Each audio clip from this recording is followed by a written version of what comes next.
حضرت کعب بن مالک نے حضور علیہ السلام کی شان میں ایک قصیدہ پڑھا تھا تو سرکار اتنے خوش ہوئے سناتی ہے قصیدے پر کہ سرکار نے اپنی چادر ان کو ہدیہ کی تھی، اور ان کی چادر ان کے بیٹے سے حضرت امیر، دیکھو چادر 5 درہم کی 10 درہم کی ہوتی ہے، لیکن جب سرکار نے عطا کر دی تو اس کا مقام کیا ہو گیا؟ الاستیعاب میں موجود ہے کہ حضرت امیر معاویہ نے 80,000 درہم میں وہ چادر خریدی،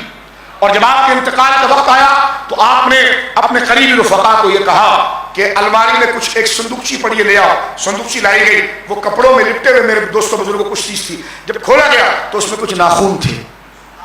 اور کچھ بال تھے، تو کہا کہ حضور اس میں تو ناخون اور بال ہے۔ فرمایا ناخون میرے آقا کے ہیں اور یہ بال میرے آقا کی داڑھی شریف کے ہیں۔ فرمایا جب میں مر جاؤں اور مجھے غسل دے دیا جائے تو میری آنکھوں کے اوپر سرکار کے ناخن رکھے جائے